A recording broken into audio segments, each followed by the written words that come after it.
Hey, what's up? Andrew Kramer here for VideoCopilot.net, and welcome back to another very exciting tutorial.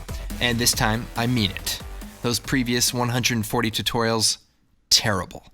This one is pretty good. So what we're going to be creating is this cool futuristic light array thing. I don't know what I'm going to call it. I usually make the tutorial and then come up with some name, add like advanced to it, and then people are like, wow, this is great. But anyway, I'm sure this tutorial will be called Advanced Spin Effect, so we'll see.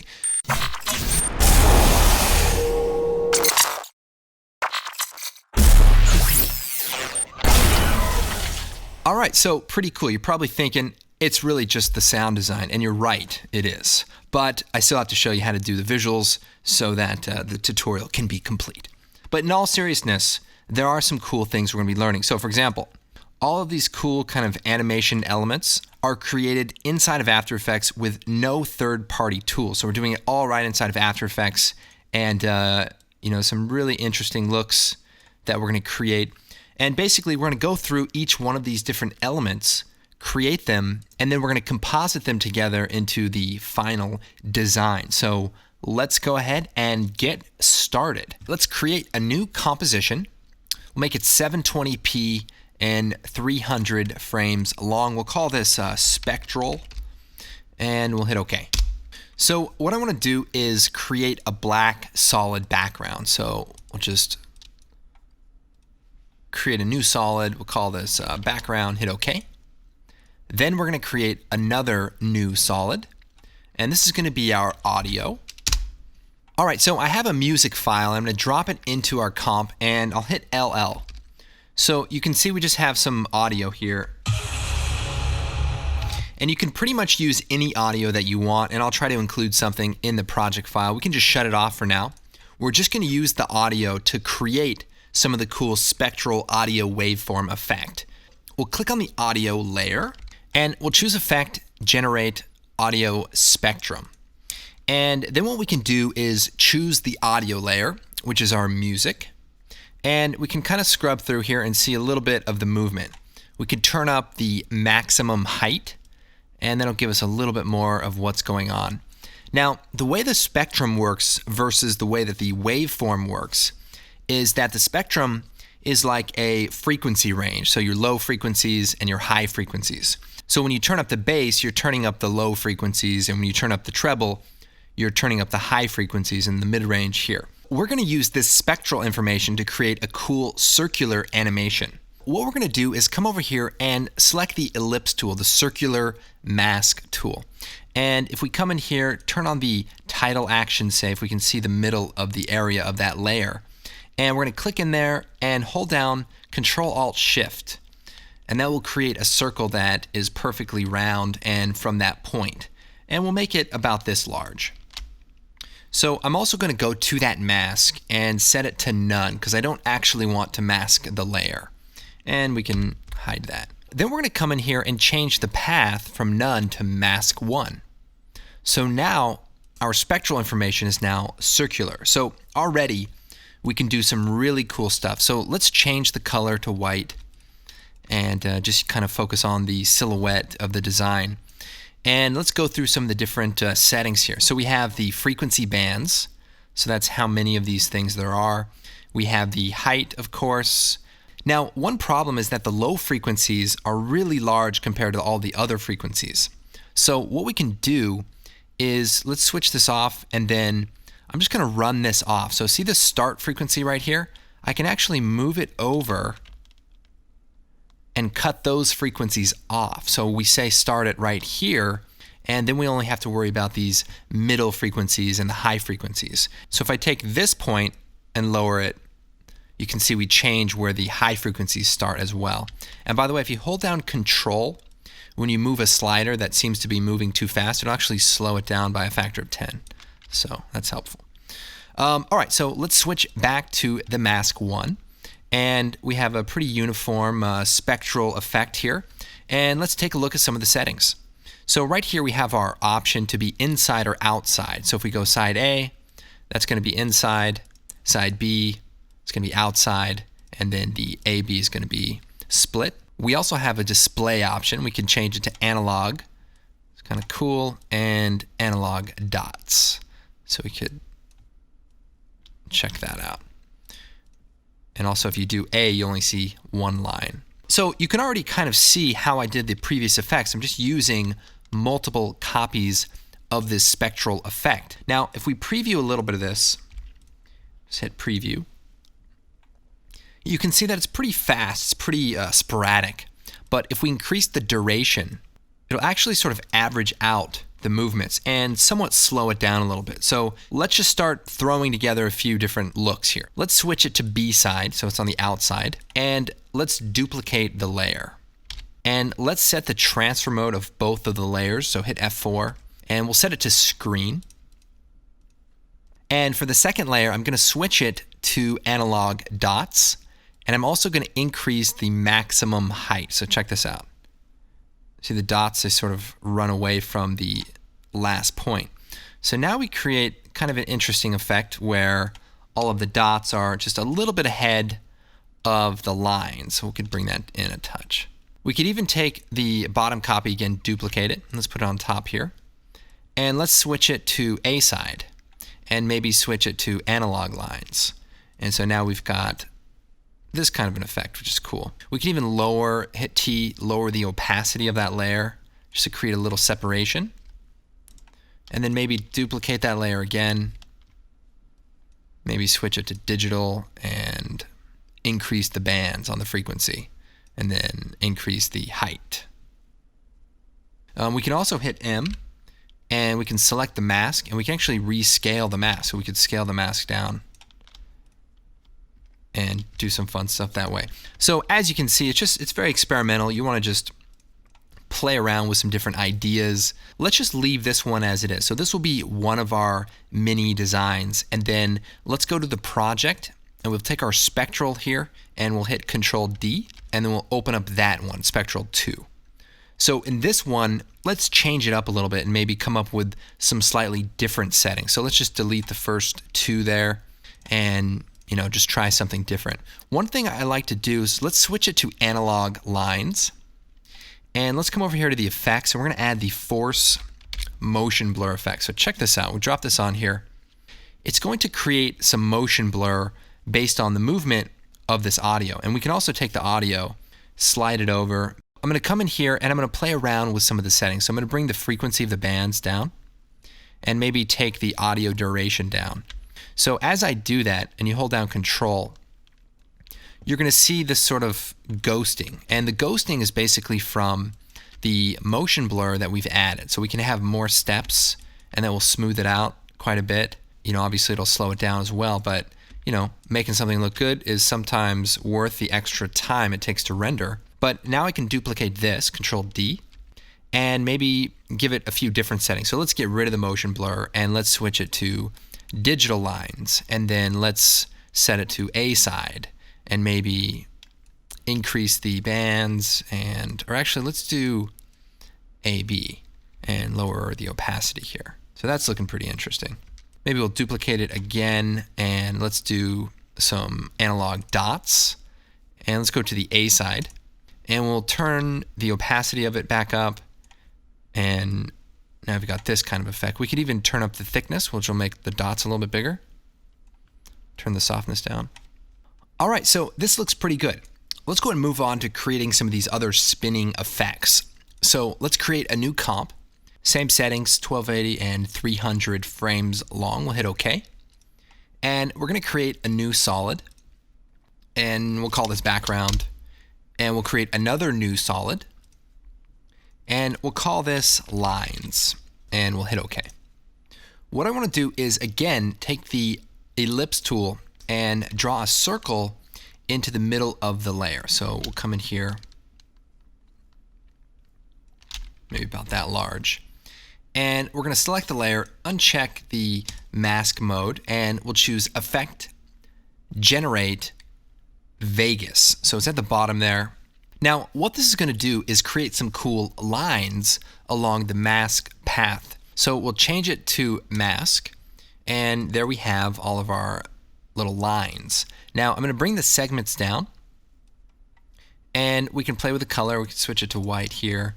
We can also rotate this. So let's add an expression to the rotation. So I'll alt-click on the rotation, and we'll type time star times 150. So that's going to start spinning it. And actually, I want it to spin the other way. So let's do star times negative 150. So we've just got this cool spinning effect. Very straightforward. So now what we can do is set it to screen, duplicate it, Control D, and then, just change the segment amount. So watch this. We could scale the layer down, hit S, scale it down a bit. There we've got a copy. We can make it a little thicker, maybe less, a little more hardness to it. We could duplicate that layer, maybe give it 4 segments, scale it a little bit, and maybe shorten it as well. So what we could do is change the length, and that'll give it a shorter path. So that's cool. So this is the basic idea. Let's create a few more variations. So we'll duplicate that, maybe turn the thickness up here and the length. All right, so this is cool. So this is going to be our spin comp. So we'll call this spin lines, and we'll hit OK.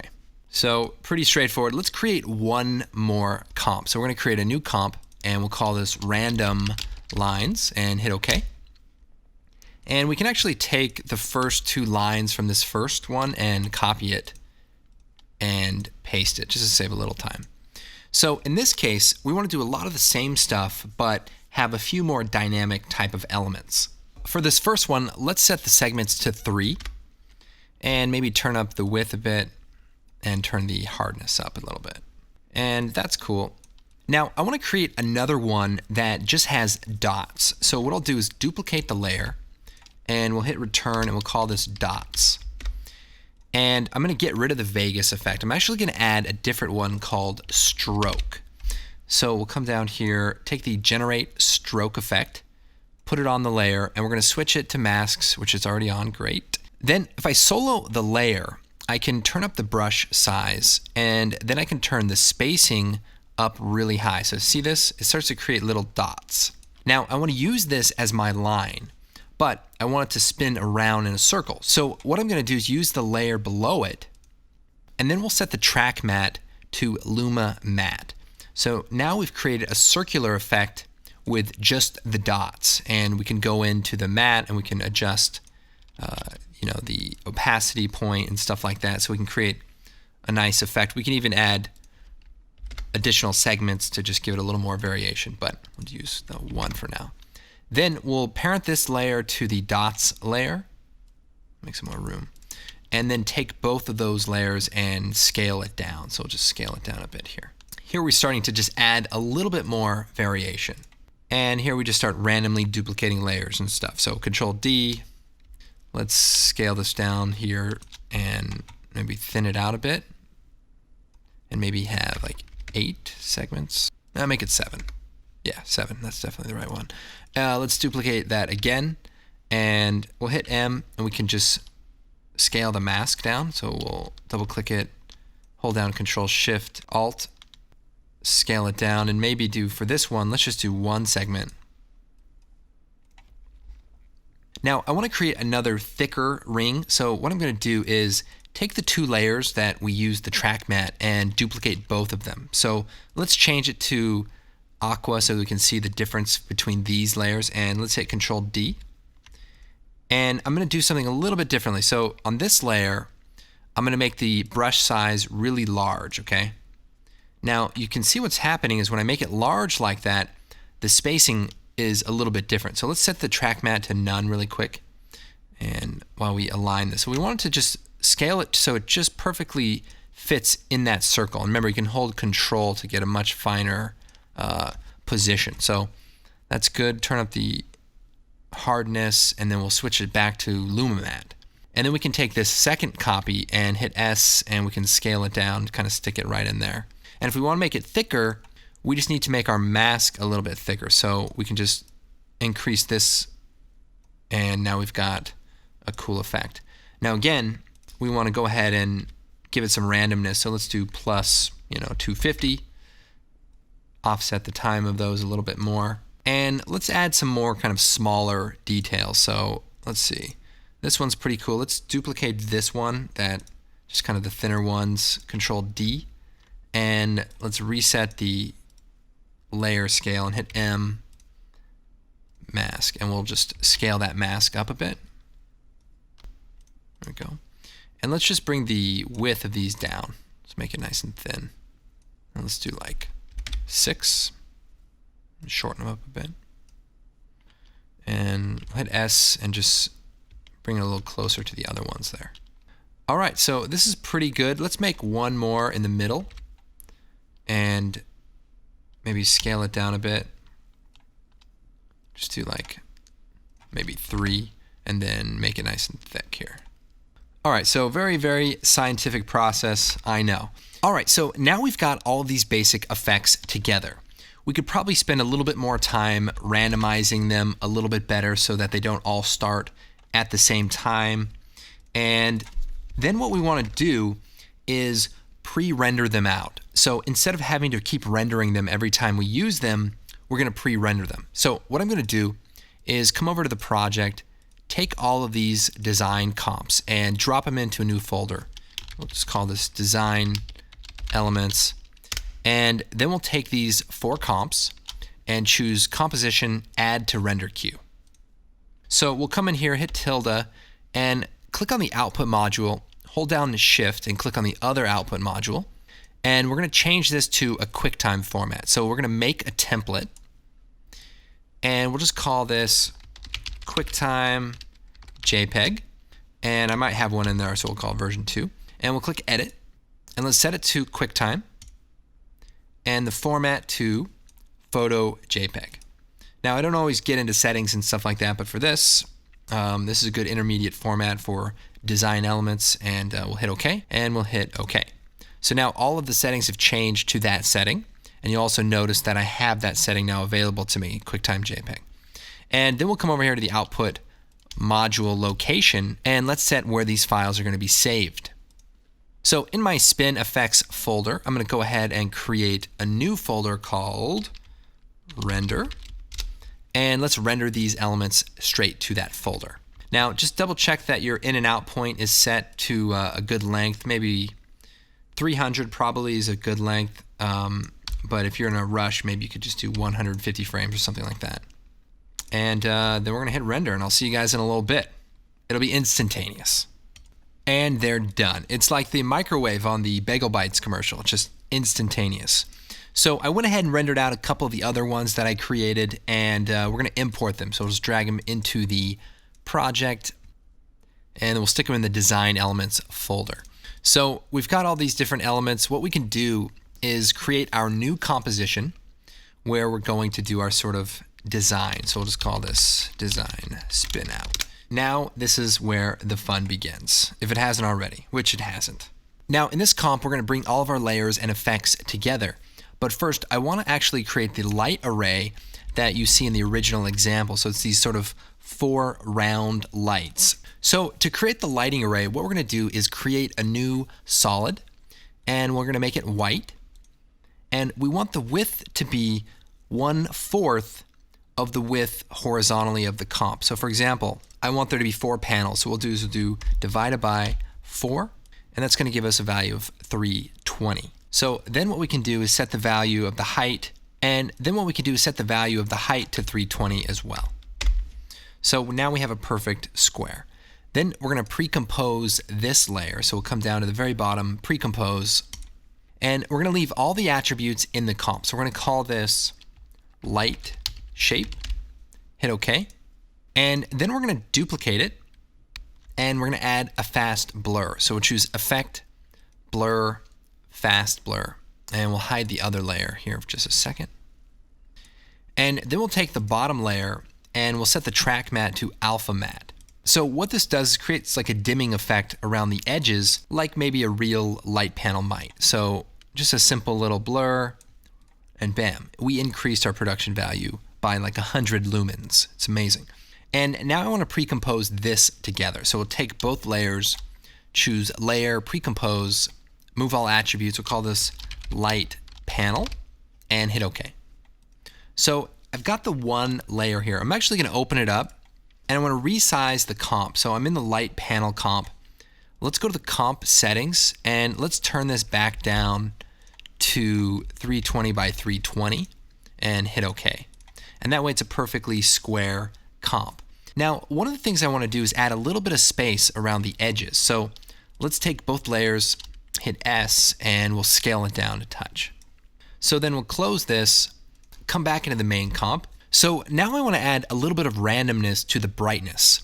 So I'm going to take this, hit T, hold down Alt, click on opacity on the stopwatch, and we're going to type in an expression. So we're going to type wiggle, parentheses, we'll do 5, 50. So what that means is 5 times a second, I want to create a random value between 50. So that's going to see, if we look at our opacity here, it's going to kind of flicker on and off. And that's what we want. So now we want to create our array of 4 light panels. So let's move it over to the left here, duplicate it, Control D, and duplicate it. 4 copies. For anyone interested in precise pixel alignment, we've got a feature here called the Align. So if you go to Window, bring up the Align tool. I'm sure you've never used it ever before in your life, and if you have, well, you know, good for you. What the Align tool does is helps you kind of pixel perfect things. So earlier we made this comp exactly 1/4 the width of our entire comp. So what I'll do is come over here to the Align tool and align this one to the left. And it clicks over, perfectly aligning to the left. Then I'll take this one and align it to the right. And I get perfectly alignment. So by the way, just to show you that, bam. And then right in the middle. So pretty useful for just getting exactly what you want. Now what about the 2 in the middle here? So what I can actually do is if I take my first one, align it to the left, and my last one, and align it to the right, and then the ones in the middle will automatically be aligned to fit the space. So watch this. I'll select all of them, and we're going to click this button right here, horizontal distribution. All right, that was a little hard to see, so let's offset a few of these, and then we'll select all 4 and click horizontal distribution. Bam. It gets better. Watch, I'll hit S, scale this down, and let's duplicate a few. And I'll take this one, align it to the left, this one, align it to the right, and then select all of them, Control A, and distribute. So now I've put them perfectly equal distance across this entire thing. So very, very cool way to distribute layers and work with them. So we're just going to work with 4.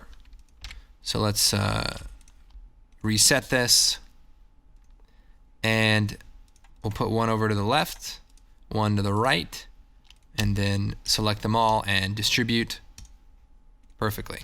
So this is our basic light panel setup. So now let's take all 4 layers, choose layer, pre-compose, and we'll call this panel. And then we're going to come over to the effects and type in polar coordinates, drop that onto our layer, set it to rectangle to polar, and turn up the interpolation. Whoa, what just happened? All right, so now we've got this sort of circular light panel. Now, because of the way we set this up, we can actually edit it and get it to look the way we want. So let's jump inside to the pre-comp, and let's play around with the shape of the light panel. So if we go inside of the actual shape here, we can maybe take the rounded rectangle tool and maybe create sort of a thinner one. And if you wheel on your mouse, you can actually make the bevel a little smaller. There we go. Center this a bit. So now if we go inside of this comp, everything looks good, and we go inside the panel, and that looks good, and then the final design, here we go. So maybe we want a little less space. So let's go into the light panel comp, and let's scale this up a bit. And we'll go to the output. So because we set that up perfectly mathematically to the width of the comp, it's going to create perfect even spaces for this light panel. Now, if we want to animate this, what we could do is use the distort transform effect and take the rotation, hold down Alt, and type time times maybe 50, and that will basically create a nice spinning effect. Let's do like time times 150. Okay, so we have our animated life raft. Perfect. All right, let's go and take some of our pre-rendered elements and drop them into our comp. So we'll bring this one out, set the transfer mode to screen, and let's take the spin lines, bring that out, screen that as well. And maybe the random lines, let's bring that out and set it to screen. So let's just take a look at one of these at a time. So the random lines, let's scale this down a bit, kind of put it inside. Now I think our light panels need to be squished down a little bit. So I'll go to the light shape and just shrink it down. All right, that's a little bit better. So random lines, we want to fit that right inside. And then we'll take the spectral and maybe scale it just to the outside of the ring. Maybe I'll shrink that down a little bit more too. It's pretty subjective. If I made this tutorial again, it would probably come out completely different. So feel free to experiment, play with stuff. If you don't like what I'm doing, just leave a really nasty comment. I mean, just do what you want to do. Here's this other layer, the spin lines. Let's scale this down a bit. Really small. So there we go. By the way, full resolution looks pretty good as well. So let's just kind of take a look at the animation, just kind of see how it looks with everything together. Okay, so this is not bad. I might take our light panel, duplicate it, and scale it down, kind of have a secondary light panel in there. Let's see. And we'll take this layer and squeeze it down. I'm also going to take the layer with the large fragmented ring and duplicate it. And I'm going to scale it up. So what I want to do is actually take the ellipse tool and draw a circle just around the inside elements and subtract them. So here, let's see.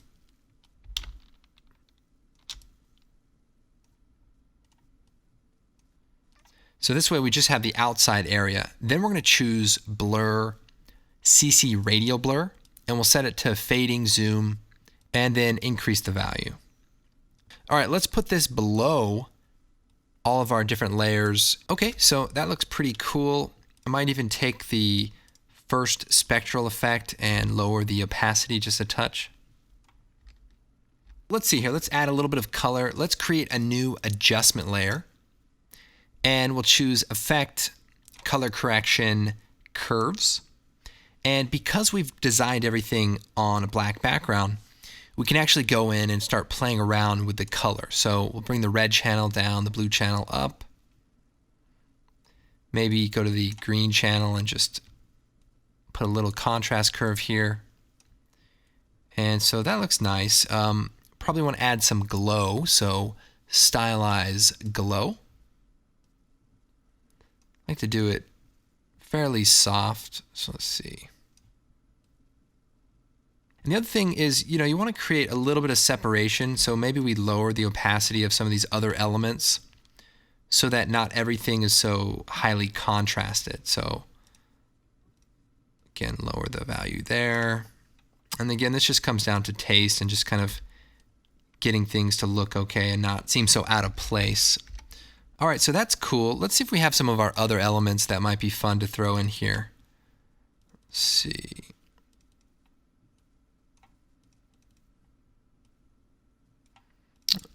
All right, this spec B one could be fun. Let's take this, drop it in here, set it to screen, and let's put it inside and offset the time so we kind of create this sort of electrical disturbance. I don't know. Looks good to me. I'm leaving it in. Oh, I don't know. We could take this one, set it to screen, maybe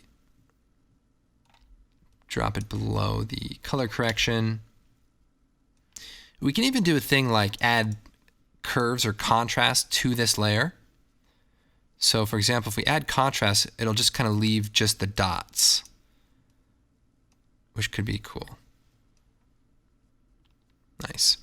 And then the other thing we might want to do is add some different colorization. So if we come down here to the second light panel, let's say we want to give it like a red color. So let's take it outside of the adjustment layer. Remember, this adjustment layer has our color correction on it. And a couple of things that we need to do because we don't have a black background.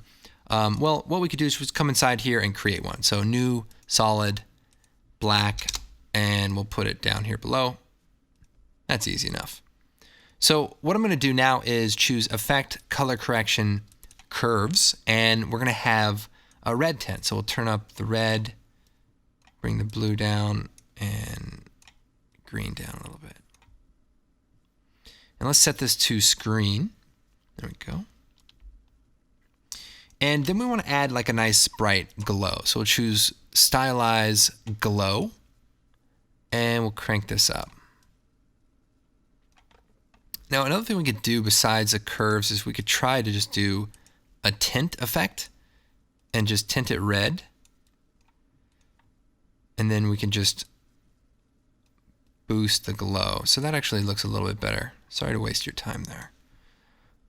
Okay, so this is looking pretty good. Let's go and rearrange a few elements here. So our light panel, now let's make sure that's set to screen. All right, so this is looking pretty good for the base animation. And the next part is essentially animating it on in an interesting way. So what I'm going to do is create another adjustment layer. And I want to add an effect called bulge. And what this is going to allow us to do is create a cool kind of distortion or deform. So we'll scale this shape area up a bit. And here you can see as I change the height of the bulge, it stretches out this sort of inner area. Now I'm going to scale this down a bit. And now you can kind of see what happens when this gets bulged out. So what we'll do is we'll animate the bulge from the start. And we'll set a keyframe, hit U. And we'll come down here and we'll turn the value down nice and low. And then back up to 0. And we can actually go maybe a little bit beyond 0 and then go down again and go back to 0. So what that will do is make it so that it goes bulge, then back up, and it kind of has like a little wiggle to it at the end. So let's hit F9. All right, and let's move this over and maybe shift it over in time a bit. Space these keyframes out a little bit. And we create the nice bulge effect.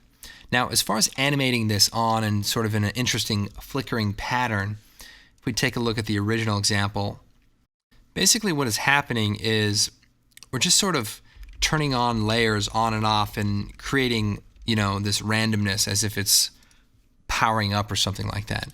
And the reality is this just takes a little bit of time. It just takes a little bit of turning things on and off, keyframing a few layers.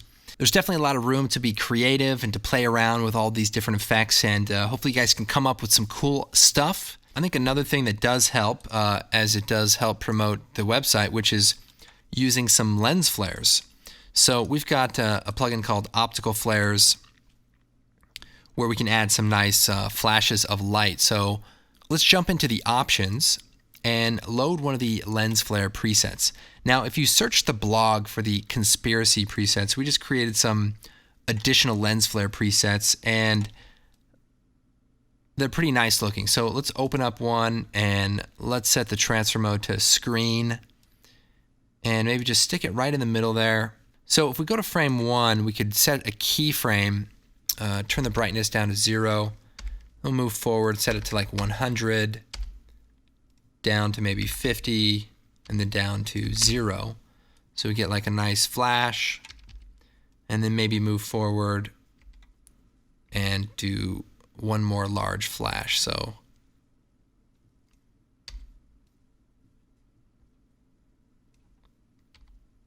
and a nice fade out.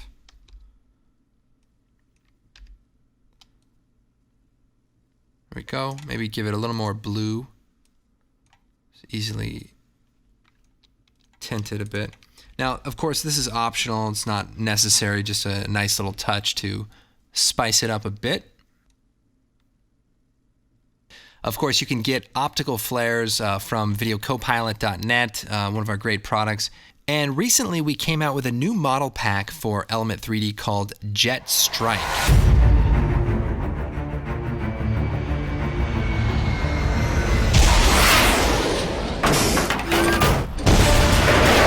You gotta check it out. There's just a ton of really high quality aircraft. All of this stuff was all rendered inside of After Effects. You can check out all the animations and all the different stuff that comes with the product. We also have a separate product called Flight Kit that includes some other cool things like aerial explosions, some sky maps, 200 aircraft sounds, as well as a nice heat distortion plugin. So definitely check that out. Again, thank you guys for watching. My name is Andrew Kramer, and we will see you next time.